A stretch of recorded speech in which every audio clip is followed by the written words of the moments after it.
Tenga muy buen día, ingeniero y colegas. Mi nombre es José Manuel. Soy alumno de la Universidad Peruana Los Andes. Actualmente estamos cursando el sexto ciclo de la carrera profesional de Ingeniería del Medio Ambiente y Desarrollo, y en esta ocasión nos ha tocado presentar el diagnóstico de una gestión integral de los residuos sólidos en la municipalidad de Huamanca, Cachico. Así es.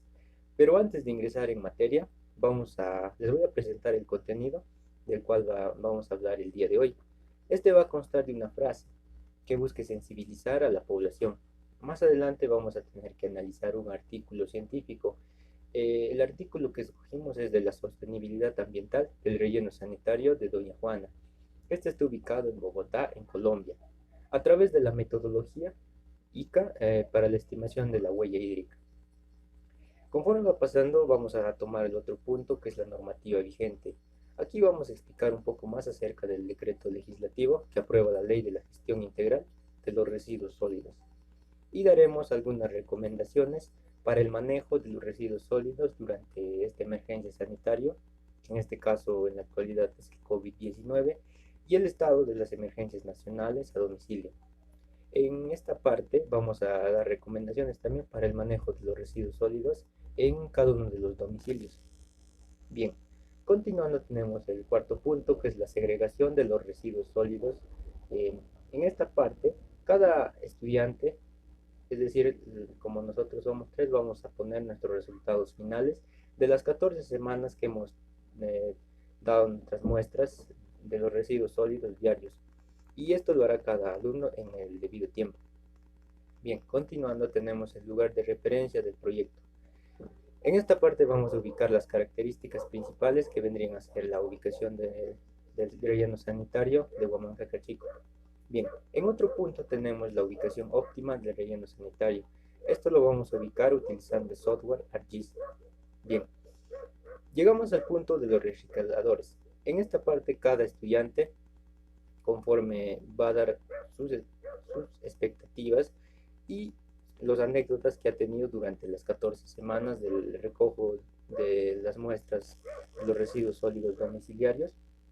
Aquí, bien, casi por último tenemos la reactivación económica y después luego de esto vendrían las conclusiones, las referencias bibliográficas y los anexos. Bueno, continuemos con la frase. Reciclar es más que una acción. Este es el valor de la responsabilidad para poder preservar los recursos naturales, y esto hagámoslo por mí, por ti, por el futuro de los demás, por el futuro de las nuevas generaciones, y sobre todo aprendamos a reciclar. Bien, continuando. Ahora vamos a ver el análisis de la sostenibilidad ambiental del relleno sanitario Doña Juana, que está ubicado en Bogotá y en Colombia, como ya antes lo había dicho, a través de la metodología ICA para la estimación de la huella hídrica. La principal problemática de este relleno sanitario Doña Juana es la causa de que tiene un mal impacto en el ambiente.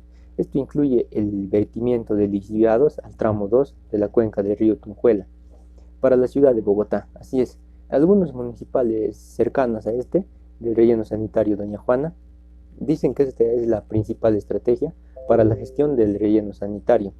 A ver, continuando, vamos a ver las causas del problema, las principales causas, y esta vendría a ser el funcionamiento que esta planta del relleno sanitario está funcionando desde 1988 y generando desde ese día en la contaminación ambiental y también contaminación del aire por las distintas operaciones que desde esa fecha ha estado proporcionando. Y los procedimientos utilizados actualmente para evaluar la sostenibilidad ambiental desde un enfoque de la huella hídrica no existen en el relleno sanitario Doña Juana. A la fecha, solo se proceden con las consolidaciones de reporte de los análisis de laboratorio realizados a los vertimientos, así es. Pero se carece de un enfoque que promueve y apoye el uso sostenible de los recursos hídricos a través de la información transparente y completa. Eso sería la causa principal de este problema. Bien, continuando, ahora vamos a dar a conocer los propósitos del análisis del relleno sanitario de Doña Juana. El propósito vendría a ser evaluar la sostenibilidad ambiental del relleno sanitario Doña Juana, ubicado en la cuenca del río Tunjuela, con base de la guía metodológica para la evaluación de la huella hídrica en la cuenca hidrológica, según la metodología ICA-2017, con adaptaciones a las condiciones locales. Bien, Continuando, ahora vamos a ver de quiénes intervinieron en el análisis ambiental del relleno sanitario Doña Juana. Como primer punto, vamos a ver que se abordó en el enfoque de la evaluación de las huellas hídricas gris, y esta está planteada por el Instituto Interamericano de Cooperación para la Agricultura ICA. Y esta se trabaja con una serie de mediciones un poco más complejas relacionadas con las concentraciones de sustancias contaminantes y con la que se cuenta la unidad administrativa especial de los servicios públicos. Y todo esto es correspondiente al 2016, excepto el mes de noviembre, porque en ese tiempo no se hizo ningún análisis. Y es muy importante también saber dónde se desarrolló esta investigación.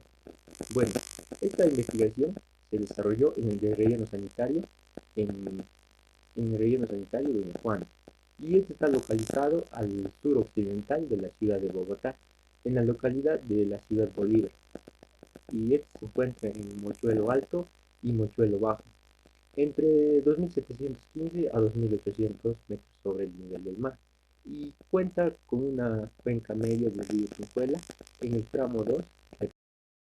Bien, continuando, ahora vamos a dar a conocer los instrumentos que se utilizó en el análisis ambiental de relleno sanitario de Doña Juana. De acuerdo con lo planteado por la Guía Metodológica para la Evaluación de la Huella Hídrica en una cuenca hidrográfica, según ICA, en el año 2017, se llevó a cabo el cálculo de la huella hídrica gris a partir de la siguiente ecuación. Aquí podemos observar la ecuación que se utilizó para el cálculo de la huella hídrica. Más adelante se tuvo en cuenta también el índice de nivel de la contaminación del agua, el índice de la contaminación del agua que corresponde la relación entre la huella hídrica gris total y entre la correspondencia real, perdón, entre la escorrentía real, así es. Eso también dado en el año 2017. Este índice finalmente va a medir la capacidad real de la cuenca o de la zona de captación. Aquí también tenemos la fórmula con la cual se desarrolló. Por último, tenemos los parámetros de referencia. Tenemos que tener en cuenta los parámetros que definen las concentraciones máximas permisibles y también las sustancias contaminadas, el objeto de la medición a nivel nacional, son la base para la comparación del análisis simple de la gestión de toxicidad. Bueno, también se va a tener en cuenta en parte de los instrumentos los caudales del efluente y el efluente o también el cuerpo receptor, teniendo en cuenta que las mediciones a analizar corresponden al año 2016 y para efectos del cálculo se tomó como caudal promedio del efluente para los meses revisados un valor de 16 litros por segundo y se consideró el registro del caudal promedio mensual al río Tanjuela en el tramo 2. Para el mismo año el cual fue de 1.410 litros. Bien, continuando, ahora ya llegamos a la parte de los hallazgos, donde se va a concluir el artículo científico, el artículo ambiental, donde se va a realizar donde se va a hacer los procedimientos necesarios para el relleno sanitario de Doña Juana. Se va a concluir con 3 puntos. Teóricamente se requirió un mínimo de 826.694,71 metros cúbicos de agua dulce para así asimilar la carga de los contaminantes reportados para los 11 meses del año del 2016. Como punto número 2, teniendo en cuenta que el caudal promedio registrado para ese mismo periodo en el año 2016 del tramo 2 también, como es el río Tanjuela, fue de 3.705.480 metros cúbicos al mes y que la huella hídrica gris registró un valor menor al del caudal del cuerpo receptor y este fue en el tramo 2 del río Tanjuela. Estuvo en la capacidad de asimilar la carga de contaminación reportada. Bien, como punto número 3 tenemos que tocar el índice de nivel de la contaminación del agua y para las condiciones analizadas en cuanto al tiempo, las concentraciones de contaminantes y caudales al arrojar un valor inferior en valores mínimos, promedios y máximos. Y este nos va a permitir concluir la actividad desarrollada en el relleno sanitario Doña Juana y podemos decir que fue ambientalmente muy sostenible. Continuando, ahora ya hemos llegado a la parte de la normativa vigente, en la cual le vamos a explicar acerca del decreto legislativo que aprueba la ley de la gestión de los residuos sólidos. Y como punto número 1 tenemos las disposiciones generales. Y en primer lugar tenemos el artículo número 1, el cual nos da el objetivo. El presente decreto legislativo establece derechos con la finalidad de propendar hacia la maximización constante de la eficiencia en el uso de los materiales y así asegurar una gestión y manejo de los residuos sólidos económicos, sanitarios, ambientales y eso sería todo por parte del artículo número 1. En la parte del artículo número 2 tenemos que esta es la finalidad de la gestión integral de los residuos sólidos. La gestión integral tiene como primera finalidad la prevención o la minimización de la generación de los residuos sólidos.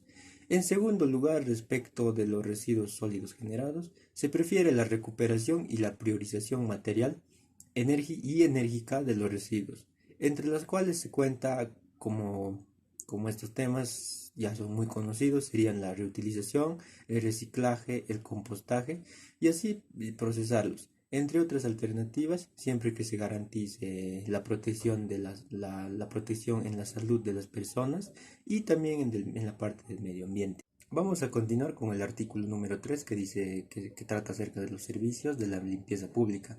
El Estado va a garantizar la presentación permanente y obligatoria de los servicios de la limpieza pública que comprenden el servicio de la recolección, el transporte y la disposición final de estos residuos sólidos porque son de los predios de la jurisdicción. Y también estos recogen los escombros, desmontes de obras menores y el servicio del barrido, la limpieza y entre otros. Luego continuando tenemos el artículo número 4. En este está el ámbito de las aplicaciones.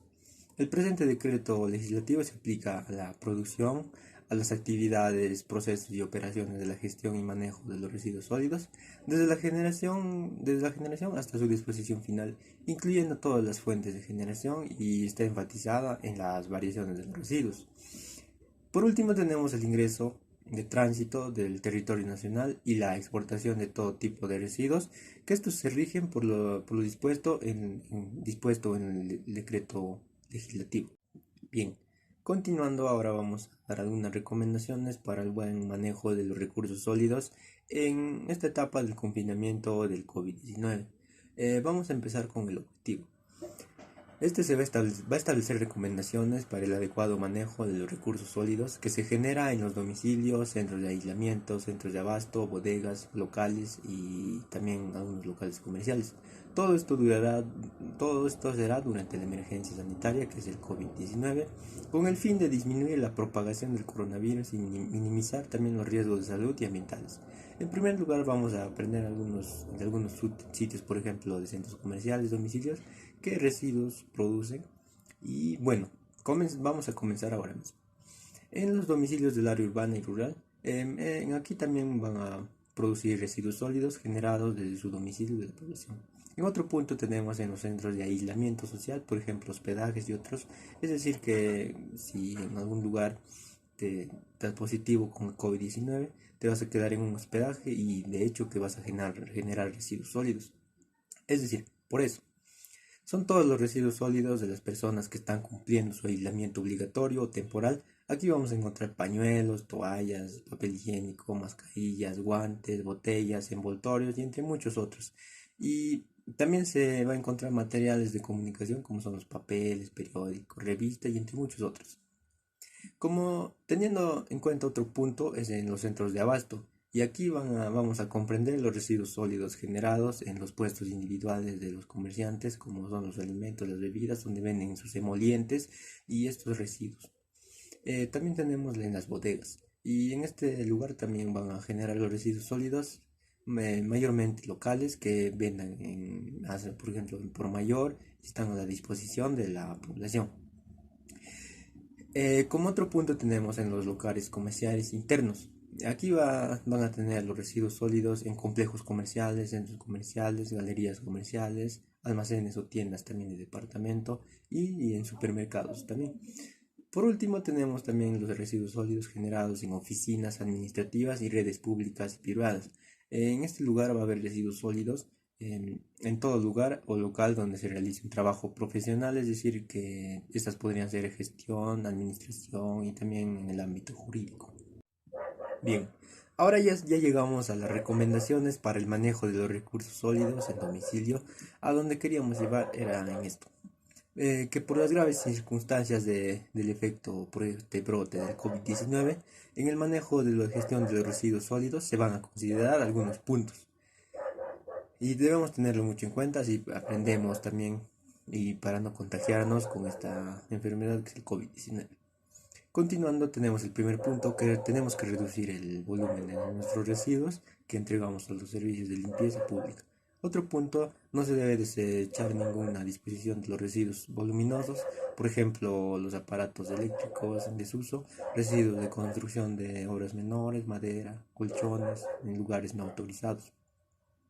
En otro punto debemos de cumplir también no se debe de arrojar los residuos sólidos en las calles ni avenidas o cauces del río porque esto haría crear los puntos críticos y debemos ponerlo como estaría bien hecho en los tachos o tal vez contenedores de nuestra ciudad para que luego sean llevados al relleno sanitario de nuestra localidad, de nuestra jurisdicción.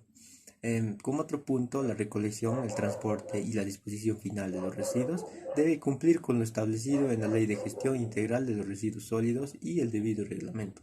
Como punto número último de las recomendaciones, debemos de cumplir con estas recomendaciones mismas, antes dadas por el gobierno, que se debe difundir ante la población mediante información y también educación ambiental. Bueno, continuando. Ahora nos vamos hacia las recomendaciones para el manejo de los residuos sólidos en centros de aislamiento. Y esto debe ser obligatorio para las personas que están en el aislamiento, por ejemplo, en los hoteles y en esas cositas. Bien, como punto número uno tenemos en los centros de aislamiento social obligatorio temporal, se debe realizar una estimación del volumen de los residuos generados cada uno por día, considerando una generación máxima de 1 kilogramo diario por cada persona.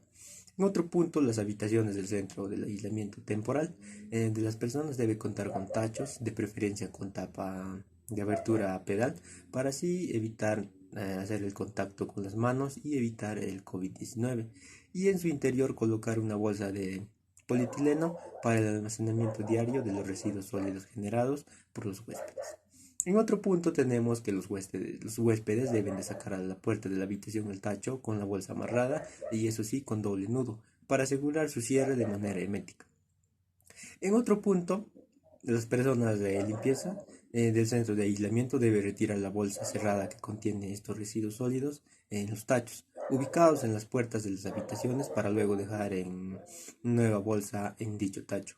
En fin, de las personas pueden colocar sus residuos hasta el día siguiente. En el momento de recojo los residuos de las personas, estas deben estar separadas al menos por 2 metros para así evitar cualquier contacto y contagio de esta enfermedad. Bien, continuamos con las recomendaciones. Ahora ya estamos ya en el punto número 5, en donde tenemos las recomendaciones para el manejo de los residuos en los centros de abastos.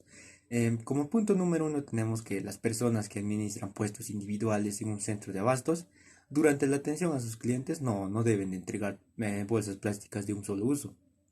Podemos utilizarlos de diferente manera.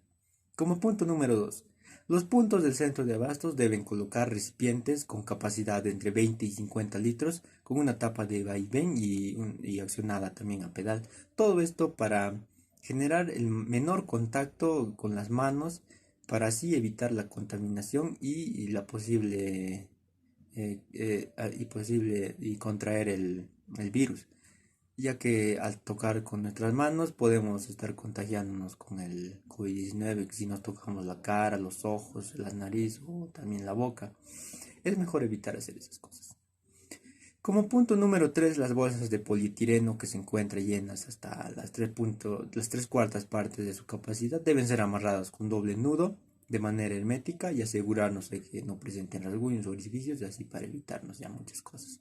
El área de almacenamiento temporal de los residuos sólidos del centro de abastos debe contar con acceso directo para los camiones recolectores de los residuos sólidos de la municipalidad de la jurisdicción y según sea el caso, la rutina hacia el centro del almacenamiento temporal no debe coincidir con las zonas de almacenamiento o manipulación de los productos para que así no haya un poco de aglomeración de personas y evitar esta contaminación y esta enfermedad. Continuamos, ahora ya llegamos en el punto número 6 en el cual están las recomendaciones para el manejo de los residuos sólidos en las bodegas.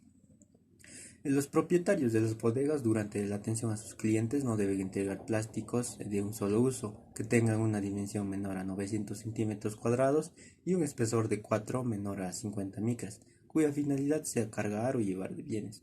En otro punto tenemos que los residuos sólidos generados en las bodegas deben disponer en tachos de material rígido o con tapa que contengan bolsas plásticas de polietileno para disponer los resultados de los residuos sólidos.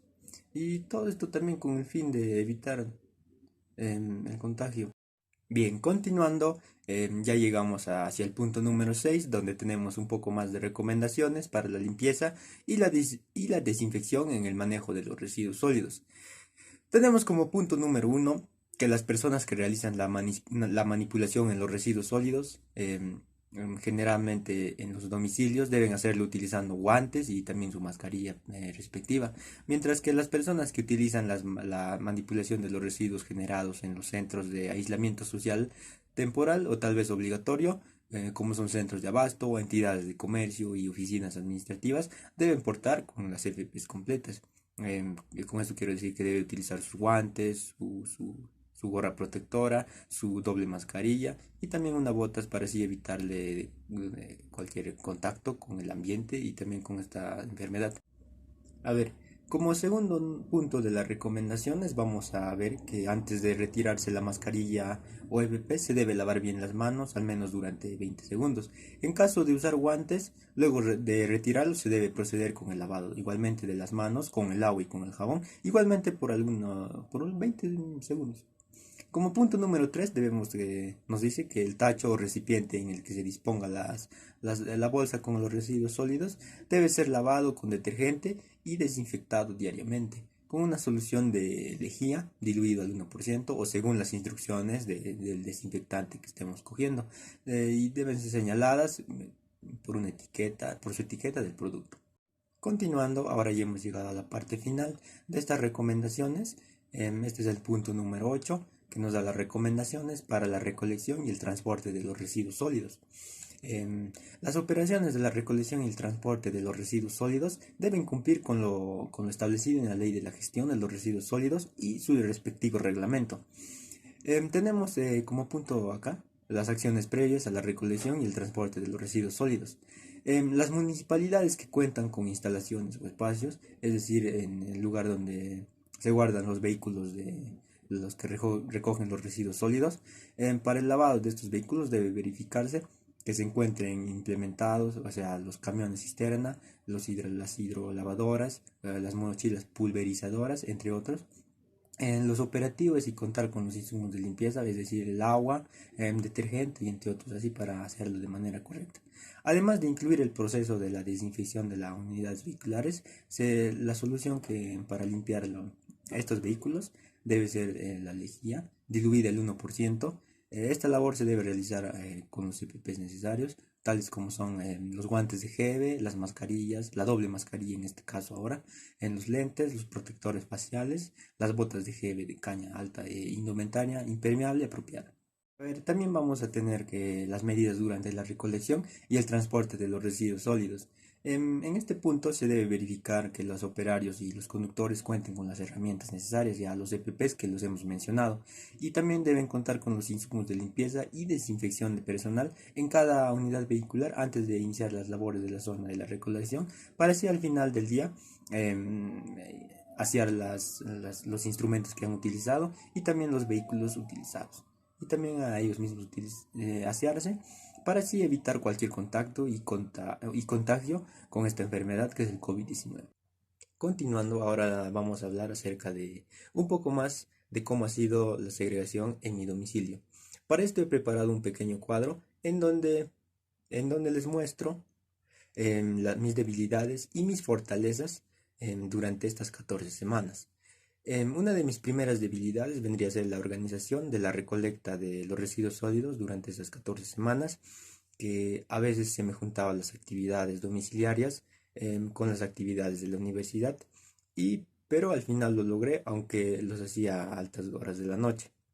Bien, otras de mis debilidades vendría a ser que me demoré un poco haciendo los recipientes para separar los residuos sólidos orgánicos de los inorgánicos.